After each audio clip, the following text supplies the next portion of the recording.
Audio Jungle.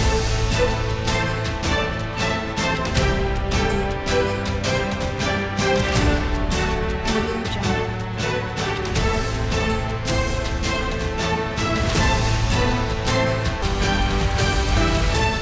Audio Jungle. नमस्कार, आप देख रहे हैं टुडे 24 न्यूज और मैं हूं आपके साथ सपना मदेशिया। मुरादाबाद की 27 देहात और 28 नगर विधानसभा से बनाए गए कांग्रेस प्रत्याशियों ने विधानसभा क्षेत्रों की अन्य समस्याओं को पीछे धकेलते हुए बंद पड़े स्लॉटर हाउसों को खुलवाने और उनके आधुनिकीकरण को मुख्य चुनावी मुद्दा बनाकर मुस्लिम वोट लेना चाहते हैं। मुरादाबाद के 28 नगर विधानसभा से कांग्रेस द्वारा घोषित उम्मीदवार हाजी रिजवान कुरैशी ने अपने चुनावी मुद्दों में स्लॉटर हाउसों के मुद्दे को प्राथमिकता दी है। रिजवान कुरैशी का कहना है कि मैं खुद कुरैशी बिरादरी से हूं। पिछली सपा सरकार ने एनजीटी का हवाला देते हुए बड़ी संख्या में स्लॉटर हाउसों को बंद तो करा दिया, लेकिन फिर उन्हें खुलवाने और आधुनिक तरीके से बनाने की तरफ किसी ने ध्यान नहीं दिया। इसके बाद की सरकार ने भी 5 सालों में इस ओर ध्यान नहीं दिया। अब यदि मुरादाबाद की जनता उन्हें चुनती है तो वो शहर की अन्य समस्याओं के साथ साथ स्लॉटर हाउसों की समस्या को मुख्य मुद्दा मानते हुए उसका निराकरण सबसे पहले कराएंगे। मुरादाबाद 27 देहात विधानसभा से कांग्रेस द्वारा बनाए गए प्रत्याशी मोहम्मद नदीम का कहना है कि मुरादाबाद के असालतपुरा में बंद पड़े स्लॉटर हाउसों को शुरू करवाने का मुद्दा उनका मुख्य मुद्दा है। यदि नदीम को जीत मिलती है तो वो बंद पड़े स्लॉटर हाउसों को शुरू तो करवाएंगे ही, इसके अलावा तो स्लॉटर हाउसों को आधुनिक तरह से बनवाएंगे। इसके बाद नदीम का कहना है कि रिजल्ट चाहे कुछ भी हो, मुद्दा छोड़ा नहीं जाएगा। अपने को जमीनी नेता बताते हुए मोहम्मद नदीम ने कहा कि नगर आयुक्त से लेकर कमिश्नर, नगर विकास मंत्री और मुख्यमंत्री तक जनता के इस मांग को रखा जाएगा। जरूरत पड़ी तो आंदोलन और घेराव भी किया जाएगा। मुरादाबाद शहर 28 से आपका कांग्रेस की तरफ से आपको प्रत्याशी बनाया गया है, उस पर आप क्या कहना है?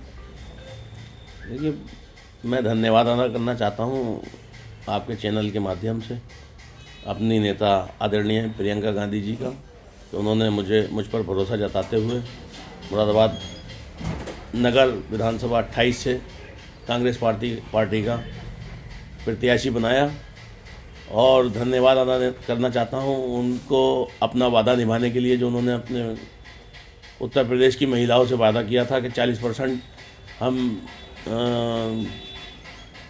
विधानसभा के टिकटों में उनको रिजर्वेशन देंगे। उन्होंने पहली ही लिस्ट में अपना वादा पूरा कर दिया। तो अपने मुरादाबाद 28 नगर विधानसभा की माँ और बहनों की तरफ से, उत्तर प्रदेश की समस्त माँ बहनों की तरफ से मैं उनको धन्यवाद देना चाहता हूँ। आप चुनाव लड़ने जा रहे हैं, आपकी क्या प्रायोरिटी रहेगी, क्या मुद्दे रहेंगे इस चुनाव में? देखिए, सबसे पहले तो हमारी प्रायोरिटी जो हमारी नेता आदरणीय प्रियंका गांधी जी ने अपनी घोषणाएं की हैं, अपनी प्रतिज्ञाएं की हैं, सबसे पहले तो कोशिश ये रहेगी हम उन प्रतिज्ञाओं को अमल में लाने की कोशिश करें।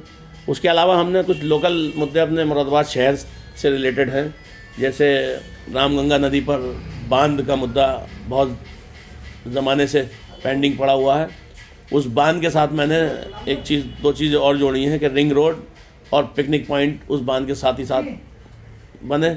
उसके अलावा करूले पर आप देखते होंगे सुबह और रात तक लगातार जाम की समस्या रहती है। सिर्फ जो एक आवाजाही का एक ज़रिया करूले के लिए है वो संबल चौराहे का पुल है। उस पुल का विस्तारीकरण या चौड़ीकरण हम कोशिश करेंगे उसको बेहतर से बेहतर सुगम बनाने की। तीसरे, करूले की स्थिति इतनी हालात इतने ख़राब हैं कि वहाँ पानी पीने की व्यवस्था तक नहीं है। तो मेरी प्रेफरेंस में है कि करूले पर एक पानी की टंकी का निर्माण होना चाहिए। उसके अलावा लड़कियों के लिए डिग्री कॉलेज व इंटर कॉलेज की व्यवस्था करूले पे ख़ास तौर पर होनी चाहिए। अच्छा, आप 2017 में मेयर का चुनाव भी जीते थे और दूसरे नंबर पर आए थे, 73,000 करीब वोट आपको मिले थे। उस समय जो मुरादाबाद का देहात का क्षेत्र भी है वो भी शहर में लगता है, तो आपका मान और विधानसभा के अनुसार वो क्षेत्र कट जाता है, तो आप अपेक्षा करते हैं कि जो पूरा शहर विधानसभा है सर वो क्षेत्र कट जाता है, तो आप अपेक्षा करते हैं कि जो पूरा शहर विधानसभा है उसमें कांग्रेस को उतना वोट या उससे अधिक वोट मिलेगा? देखिए, मेयर कॉन्स्टिट्यूंसी में लगभग 1.5 सीट आती है विधानसभा की, बल्कि 1.60 समझ लीजिए। 60% देहात सीट का हिस्सा मेयर की सीट में आता है। और मैं आपकी जानकारी के लिए ये बता दूं कि मैं जिस दिन से चुनाव हारा हूं, उस दिन से आज तक एक दिन भी घर पर नहीं बैठा हूं।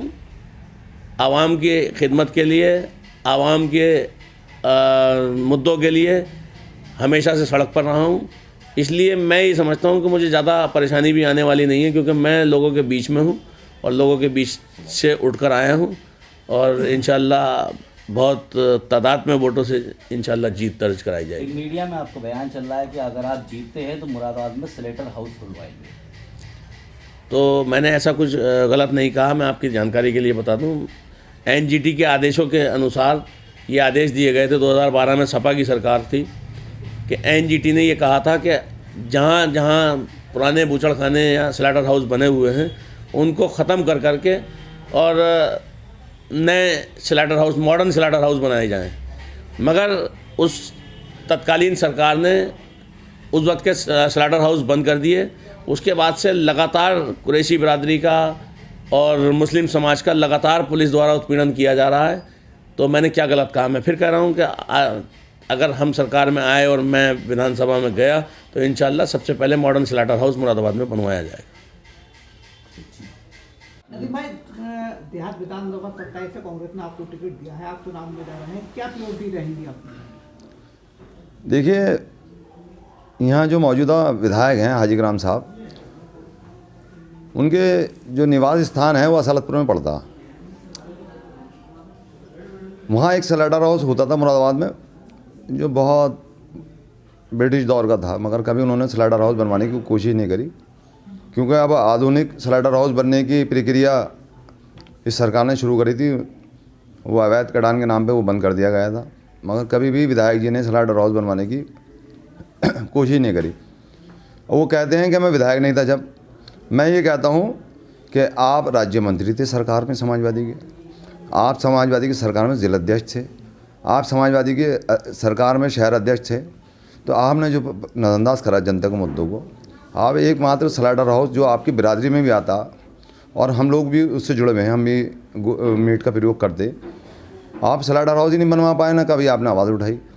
दूसरा मुद्दा यह है कि यहाँ जब बाढ़ आई थी मुरादाबाद में तो तटबंधन बनना चाहिए था, कहीं विधायक जी ने सदन में आवाज़ नहीं उठाई, क्योंकि यहाँ गंगा पड़ती है विधानसभा 27 में, रामगंगा।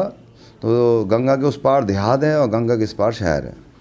यहाँ कॉलोनी भी आती हैं, वीआईपी कॉलोनी, आशियाना फर्स्ट, आशियाना सेकंड, रामगंगा बिहार, जिगर कॉलोनी, और यहाँ गरीब बस्ती भी आती है जिसका नाम वारसी नगर है, बगला गांव है, नवाबपुरा है, जो गंगा किनारे है। आप देखिए जाके हाहाकार मची हुई है वहाँ। थोड़ा सा भी बरसात हो जाती है तो सब किसकंदा चलने फिरने में दूबर है। अजीब सी ज़िंदगी है। और यहाँ जनप्रतिनिधि सिर्फ हिंदू मुस्लिम की राजनीति पे जनप्रतिनिधि बन जाती हैं, खौफ दिखा के एक दूसरे को, और जनता के मुद्दों से कोई वो नहीं है। मेरा सबसे पहला ये रहेगा कि शिक्षा संस्थान जो हैं वो हमारी पैदाइश से पहले वे हैं। हमारे यहाँ पूर्व विधायक थे साहब ओमकार सानंद कोडीवाल साहब कांग्रेस से, उनके दिए हुए ये कॉलेज स्कूल दिख रहे हैं मुराद में, Pratap Singh, Gokuldas Hindu college, KCM school. किसी जनप्रतिनिधि ने इस टाइप की कोई बात नहीं करी। मेरी कोशिश रहेगी कि गंगा का जो बाढ़ का खतरा बना रहता है, एक तटबंधन बनवाने की, रिंग रोड बनवाने की, आवाज़ उठाने की। दूसरा, शिक्षा संस्थान सही हों, करीब में हों, और जो इस लायक हैं, जिन पे सरमाया है, जिन पे पैसे हैं, उन्हें जागरूक कराया जाए, उन्हें थोड़ा सा ध्यान दिलाया जाए शहर के लिए कि भाई मोहब्बत कर लो इनसे, लोगों को शिक्षा हासिल हो जाए, बच्चे तालीम हासिल कर लें। जब तालीम मिल जाती है तो बच्चे का मुस्तकबिल खुद ब खुद सुधर जाता है, और देश, शहर सुधरेगा तो देश सुधरेगा। शिक्षा संस्थान, स्वास्थ्य और अपने तटबंधन के बारे में एक स्लेटर हाउस का जो मुद्दा, ये मेरी प्राथमिकताएँ रहेंगी। नदीम भाई, ये देहात विधानसभा से कांग्रेस बंधन के बारे में एक स्लेटर हाउस का जो मुद्दा, ये मेरी प्राथमिकताएँ रहेंगी। नदीम भाई, ये देहात विधानसभा से कांग्रेस ने आपको टिकट दिया है, जो युवा चेहरा भी है, तो आपका राजनीतिक सफ़र किस तरीके रहा है, कहाँ से शुरुआत हुई, क्या है? भाई पुश्तैनी तो हमारे दादा कांग्रेस में थे, मेरे चचा भी कांग्रेस में थे। मैंने भी जन्म से जब होश संभाला तो कांग्रेस के ही लोगों को आते जाते देखा। मैंने सन 2000 में नगर निगम से पार्षद का चुनाव लड़ा, जो मैं लूज़ कर गया था 42 वोटों से। सन 2006 में मैं निर्वाचित हुआ। मेरे वार्ड के लोगों ने बहुत मोहब्बत से मुझे जिताया, सन 2006 में ही विधानसभा 28 में पीरजादा पड़ता, वहाँ से मेरी बहन जीती थी, मैं यहाँ से मैं जीता था। 2 बहन भाई हम जीते थे। उसके बाद एक बहन और अजरा बेगम बनी पार्षद। हम 3 बहन भाई पार्षद हैं परिवार के अंदर। सन 2008 में हमने जिला योजना का चुनाव जीता और 2 बार से कार्यकारिणी का नगर निगम का चुनाव जीता। ये हमारा इतिहास है। नदीम भाई, आपने स्लेटर हाउस की बात की, तो अगर आप जनता आपको चुनती है तो आप क्या करोगे इनके? देखिए, स्लेटर हाउस ही नहीं और भी मुद्दे हैं। मैं सीधा जनता को जागरूक करना चाहता हूँ कि इस और ध्यान देना पड़ेगा कि आर्टिफिशियल नेता हो गए कि एक भ्रम ये हो गया है कि अच्छी गाड़ी हो, अच्छे कपड़े हों, लखनऊ दिल्ली का रास्ता पता हो तो नेतागिरी है। पहले नेतागिरी दरी की होती थी, हमने भी देखा। आजकल दरी की नेतागिरी ख़त्म हो गई। अधिकारी अगर कोई काम न करे, अगर आप दरी बिछाएं उसके आगे तो काम करेगा, चाहे विधानसभा हो या लोकसभा हो। आपने देखा होगा धरना, अगर आप उसके लिए धरना दे देंगे और भूख हड़ताल कर देंगे और अपनी मांगे मनवाएंगे तो मानी जाती हैं। आपने देख लीजिए, आप खुद नज़र डाल लीजिए, कोई मुराद में ऐसा नेता नहीं है जो कोई भी भूख हड़ताल में बैठा हो विधानसभा के आगे, लोकसभा के आगे या कमिश्नर साहब के मुरादात के आगे या डीएम साहब के आगे। तो सब सांठगांठ चल रही है अपने। हमने पता है कि हम एचएम करेंगे, मुद्दों से भटकाएंगे पब्लिक को, हम विधायक बन जाएंगे, एमपी बन जाएंगे, यही चल रहा। मैंने हमेशा ज़मीन पर काम करा। मैं आपको विश्वास दिलाता हूँ कि मैं तैयारी कर रहा हूँ। बड़ी दरी बनवाई मैंने। रिजल्ट कुछ भी हो, मेरा संघर्ष ख़त्म नहीं होगा और जो अधिकारी जनता की मांगे नहीं मानेगा उसके आगे दरी बिछेगी और दरी को जिंदा कराया जाएगा और लोगों को जागरूक कराया जाएगा। मुरादाबाद देहात विधायक को आपने स्लेटर हाउस को लेके घेरा है, हाई ग्राउंड जो सपा के विधायक है, फिर आप क्या करेंगे जब उन्होंने नहीं किया तो? मैंने तो खुद कहा कि संघर्ष करेंगे हम। जो स्लेटर हाउस का मुद्दा है, कमिश्नर साहब से भी करेंगे बात, नगर आयुक्त जी से भी करेंगे, मेयर साहब से भी करेंगे, मुख्यमंत्री जी से भी बात करेंगे, नगर विकास मंत्री का से बात करेंगे। वो नहीं मानेंगे, उनका घेराव कराया जाएगा। और जब घेराव शहर के लोग इकट्ठे होकर करते हैं, तादाद ज़्यादा होती और क्षमता ज़्यादा होती झेलने की, बैठने की दरी पे, तो मांगे मानी भी जाती हैं। जनता का, आम शहर का मुद्दा है। अगर स्लेटर हाउस बन जाएगा तो सब शहर में गंदगी ख़त्म हो जाएगी और लोगों को सही खाने को मिलेगा। ये तो सभी का फ़ायदा है इसमें। Audio Jungle.